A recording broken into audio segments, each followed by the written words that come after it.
my name is Jeff Pagano, and welcome to Harping on Rugby. This is our weekly newsletter called the 80 Plus column. Now, in case you missed it, check out our pod from last weekend. We looked at Friday's Ireland v New Zealand match. I also asked my guests to harp on the law of variations. You'll find that one back on the YouTube channel feed, or you can get it with the full 80 Plus column, including all our usual features like Troll Patrol, as well as a roundup of all the other major competitions in the world of rugby. That's all to be found on our website at harpingonrugby.blog. Now, as you can see, my surroundings are a little different than they have been for the last couple of weeks. I've gone back to the green screen. This is my harping kind of background here. We're just trying things out, different lighting and stuff. It's still a bit experimental, so it'll be a little clunky for a while, but we're just trying a few things out as it were. But listen, for now, it's all about our feature known as Front 5, which is a selection of 5 eye-catching, egg-chasing quotes and links from around the rugby media landscape. As you can see here on the left, I've got 5 headings lined up. So let's crack on with this week's article, starting with this first one. You see down there, there's a QR code if you want to check out the actual link if you're watching on the video. This first article is from the Irish Times. It's Robert Kitson, and the headline is, "Rugby is crying out for fresh global vision in crucial leadership vote." Now, this is all about the Blazers behind the scenes in rugby. There's Bill Beaumont is stepping aside, and so there's a vote to be his replacement. So there's all the politics that goes with it, unions voting with the unions, different agendas. There's 3 candidates going for this position. Robert lays it all out really well in this article if you're interested in that kind of stuff. But it is kind of important. And as the quote says in this article, the winner of Thursday's vote will inherit a bulging in trade. There's a lot going on in rugby. This 20-minute red card is at the top of it at the moment. Not just the red card itself, but it's how it presented to the public. I suppose you could say there might be something of a leadership vacuum at World Rugby, because we saw while the 20-minute red card is being trialed here in November, you've got public disapproval from the French Rugby Union and from the IRFU as well. You'd think they'd agree all this behind the scenes and come up with an agreement, sort of a united front for the good of the game, for better or for worse. But no, there's public kind of spat. So hopefully this vote on Thursday will help sort of, obviously no one's going to get a unanimous vote, so there will be disagreement, but hopefully going forward they can have, some semblance of leadership at the top and bringing the game hopefully in the right direction. Now, there's a lot of issues. There's the CVC money sponsorship. There's what they want to do with the game. There's the involvement of countries like Qatar as venues for big rugby contests, competitions. There's this World League thing that seems to be going full steam ahead. That's going to kick off next year.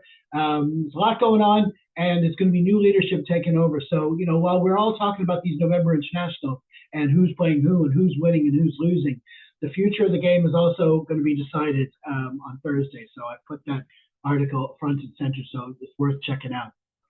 Okay, second article is from the Independent. That's the UK Independent. It's Harry Latham Coyle, and it's to do with the England coaching ticket, but it affects Ireland as well. As you'll see, the headline, as you see there, is England coach Richard Wigglesworth makes stunning admission about exiled colleague Felix Jones. Now, as we all know, Felix stepped aside from his role, but whether it's pettiness or whatever it is, they've made him sort of keep the role, but he's not directly involved with the England team.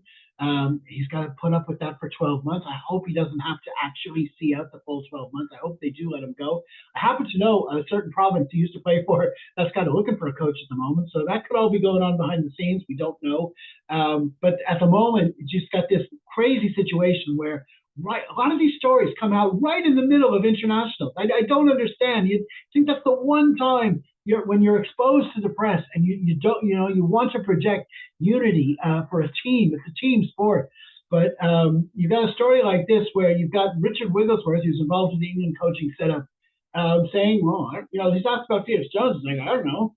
I am, the quote here is, I've not spoken to him. I know he's working for us, behind the scenes, that is, but I haven't spoken to him. So that's kind of crazy, isn't it? And it doesn't help that they've lost their 2 games so far this November. So it's none of this is a good look. I mean, at a time when the England team is front and center. You expect stories like this, things like this, to be sorted out when they're not playing.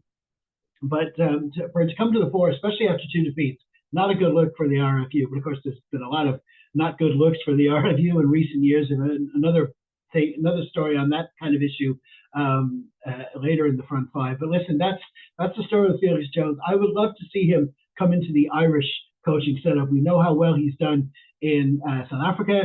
He hasn't really had a chance to do that well in England yet for too long. But listen, if they can somehow get him to go to Munster or just get involved in the Irish coaching setup, it'd be good to see. Okay, so that's that story there. So check that one out. Okay, third article comes from the what I call the mothership, irishrugby.ie, the website. It's the headline reads: Former international trio join Wolfhounds and Clovers coaching tickets for the Celtic Challenge. Now, the Celtic Challenge is, of course, a women's competition, which for the past few years has taken place just after Christmas, just before the Six Nations. As we know, when you look across the Six Nations, of course, England have their Premiership, which is probably one of the strongest women's rugby competitions in the world, if not the strongest. The French competition is pretty big as well, so those clubs those competitions sort of survive in their own right, a bit like the men's, which leaves the other Six Nations, Ireland, Scotland, Wales, and Italy as well, kind of struggling. It's kind of where the men's game was back in '95 when the game went pro. They're kind of looking for, they need competitive, competitions to get their players ready for the Six Nations. And it's difficult to do. It's difficult putting, three unions together which are they're picking their team in different kinds of ways. Ideally for Ireland, we'd like to see all four provinces involved in the competition. We saw the Interpros a little while ago. It was a very successful competition. Leinster ended up on top, but there was some good rugby from all four provinces at times. And they've all got that identity. And of course, you've got this fan base, not just men, not just women. You want, men to get involved in the fan base as well. They already support their four provinces and the men, so you'd like them to have an opportunity to support the women's teams as well. But unfortunately, in the women's game, for this competition, they're only able to put 2 teams out, so that gets a little clunky. You've got to create these teams, Clovers, Wolfhounds, come up with these names. You got to, force these players together. But listen, it has to be done, and those are teams. They're going to be playing matches in the new year, and they need coaches. And luckily, they've been able to recruit coaches that I've been calling for. I want more of this. It's not. I'm using as a headline for this article, women coaching women. I'm not saying women must coach women. I'm not saying it's bad for men to coach women. But ideally, yes, it would. In an ideal scenario, it's not just that they're women. It's just that they're people who have played the same game. They played women's rugby themselves. And not only these people coming in, for this story, you've got Larissa Muldoon, Leah Lyons, Maz Riley, but you've also had Tanya Rosser. We got Leah Caswell back in the Irish system after being in South Africa. We've got all these greats from these great teams that we've had in the past. That's the point. They've been stars. They've won competitions. They've won Grand Slams. They've been successful.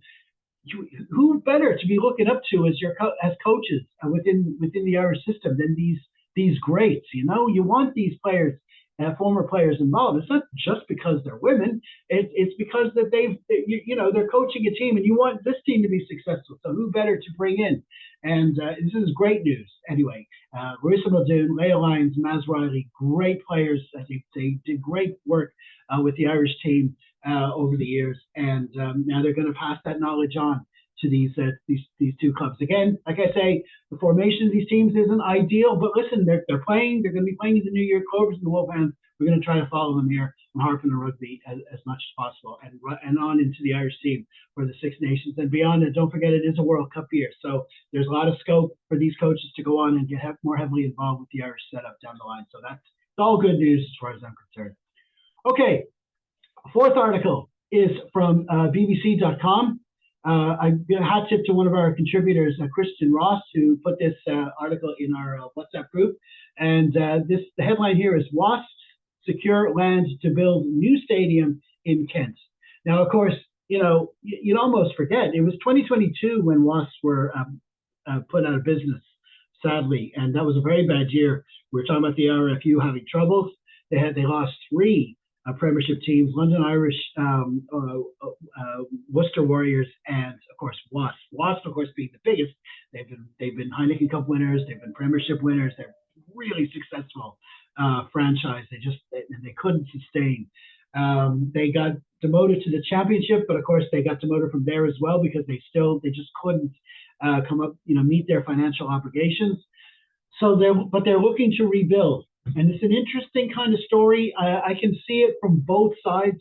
This story says that they've secured land to build a new stadium in Kent, which is ironic because they've been in London, they've been in different locations in London, they've been in Wickham, they went as far north as Coventry. Now they're going south again to Kent. It's hard to know.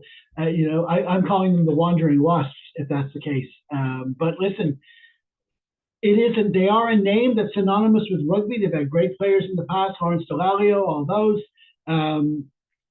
So they would be welcome back. They do have that brand identity, so which is good for rugby. On the other hand, having gone out of business in 2022, and other clubs have done well. If you're talking about getting back into the Premiership, playing European rugby, what about these other clubs? If they can prove themselves financially viable, right? Do they get to leapfrog these other clubs to get back to the top tier? It's a tricky one, all right. So we'll see how that develops, but. It doesn't guarantee just because they've secured this place to build a stadium or to play their matches doesn't necessarily mean it's going to happen. It doesn't mean that the club is going to be accepted back into the Championship. So we'll see what happens. But I just thought this was interesting news on what's going on over in England. Okay. Our fifth and final front five article this week comes from balls.ie. Joshua Bell Curran is the author of this article, and the headline reads, Dan Biggar reveals debut gesture that highlights Johnny Sexton's true side. Now, usually for this fifth one in recent weeks, I've been doing what I call clickbait of the week, or last week I think I did a story on Stuart Hogg. We've got an ongoing saga following him, his legal issues and stuff, so it's either been clickbait of the week or what I call hogwatch. But we've been running this front five segment in different guises for years, well over a decade now. And usually the fifth one is a more lighthearted article that's out there. Sort of like the way in the news, they got this "and finally" where you have a pigeon, flying around with a bit of pizza in its mouth or something, on the news. So for this one, I've chosen this article because I just think it's funny. The highlight of this article is that Dan Biggar tells a story about after a game when Johnny Sexton came up to him. They came up to shake hands. They're obviously both number 10s, Ireland against Wales. That Dan Biggar was just starting out, I think. And the quote says, "He gave me his match shirt and didn't ask for mine in return. He just said, 'Keep yours,'" right? And this is all being spun like that's a really nice gesture from Johnny Sexton. And maybe it was, okay? But from what we know about Johnny, and of course I'm a Leinster and Ireland fan, a big fan of Johnny Sexton, love him to bits, as a legend and everything, but knowing as we are about him, and I've heard him say this in his book as well, he acknowledges that, especially right after a game, he can be particularly grumpy. Does that mean it's a good thing that he said that, he was being nice, saying you can keep yours? He said, "No, I'll give you mine, but you can keep yours." It means like, I don't want yours. I don't know. I'm just throwing it out there. I could be totally wrong. The way the story was presented, he just said, "Keep yours." Does that automatically mean it was a good thing? It highlights Johnny Sexton's true side. There's a bit of spin going there. That's all. I'm sure that is what it meant, but I'm just, might be being a bit of a divil saying it, but I just think it could have another interpretation. Okay, that's all I'm saying about that. So check out that story as well. And all those stories are there, and that completes this week's Front Five. Remember, we do a lot of other regular features on our 80 Plus column. You can get it all by just heading over to our website, harpertherugby.blog, if you're not already there watching it now. Next, of course, we will be turning our full attention to our date with Felipe Contepomi's Pumas. For starters, we'll have our preview recording on Thursday, so look out for that. Please be sure to subscribe to our channel as well as our other social media platforms. You can find them all at linktree/harpandonrugby. In the meantime, stay safe, everyone. Slán.